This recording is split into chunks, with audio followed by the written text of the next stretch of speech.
Hey guys, today we are at the CF Moto showroom and I am going to review the CF Moto 300 NK for you today. So sit back, relax and enjoy the video.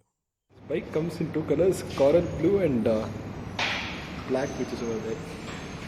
It's a lovely looking motorcycle, and if you think you see a bit of KTM in there, you're right, because they are made from the same designer. It's an Austrian company known as Kiska. Very similar. This also has a steel trellis frame over here.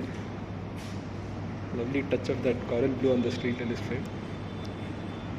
Very sharp and striking looking motorcycle. So let me quickly start the motorcycle and show you the exhaust sound. Here we have a nice looking color TFT display which has two modes here, sport mode, and you can switch to the rain mode over here. There it is. It shows a lot of information like temperature, battery voltage, clock and trip data, and the gear position indicator and fuel meter, and also the ambient, what is it? It looks like the engine temperature. Also, the fuel bar also has a percentage shown over here. Right now, the fuel is very low because it's a test ride bike. So let's start and hear the exhaust note.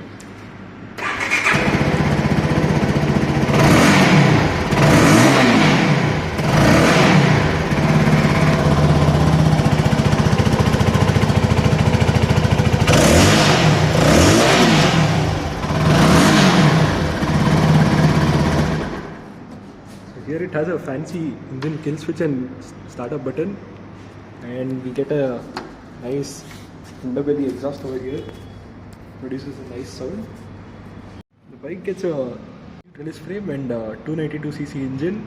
Produces 27 horsepower and 20 newton meters of torque. It's very sleek and beautiful.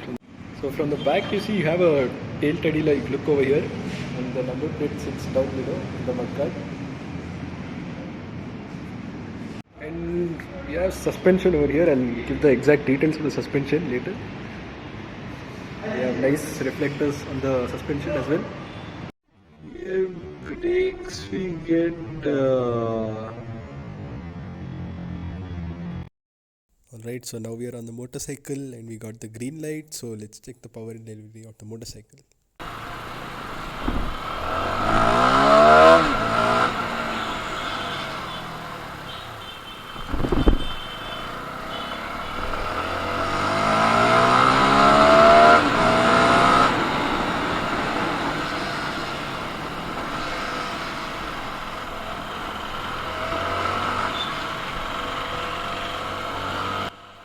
So as you see, this motorcycle has a good low end grunt and has good amount of power.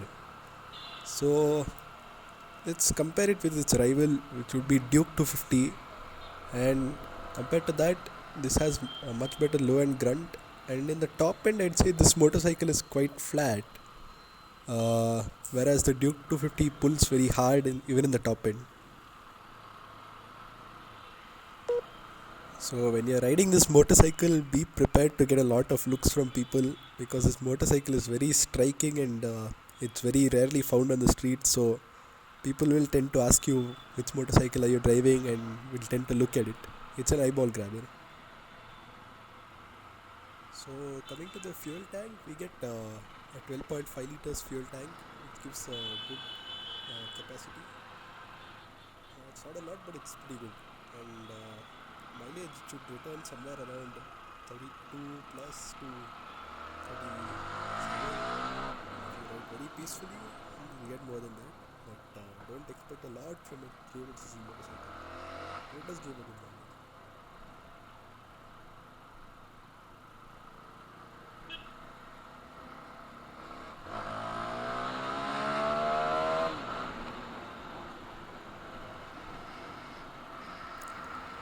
So coming to the weight of the motorcycle, it just weighs 151 kgs. It's very lightweight and very flickable, and you can filter through traffic very easily and change corners. It's just amazing how lightweight this motorcycle is. So the brakes here are from J1, which is a Chinese company, and you get a 300 millimeters rotor in the front and 230 at the back. You get dual channel ABS on this bike, and offers a pretty decent stopping power. So this bike in my area costs about 2.82 lakhs, and whereas its competitor, the Duke 250, cost 3.06 lakhs on road. So why isn't this motorcycle selling as much? First of all, they haven't been marketing it as well, and doesn't have a big name in India as it has in China. So that's one reason. And otherwise, people will be thinking that its service will be bad and all that stuff like that, because just doesn't have any service centers as such except for one in Hosur. So what they do is they actually pick up your bike, they pick it up from home, and they get it serviced and give it back to you. That shouldn't be a hassle, but people don't know about this, so probably one more reason why they don't buy it. So yes, I am pretty impressed with this motorcycle because it gets a TFT display, and it has a hazard light switch, and its switchgear quality is pretty good, and it has a pretty nice engine which is very city friendly, and yeah, you could use it for touring as well. Although the pillion seat is kind of small, so you'll have to travel alone most of the time. So yeah, I really like this motorcycle, and I wish it sells more, and more people need to see this. It comes at a pretty good price too. Thank you, and I hope you enjoy the review.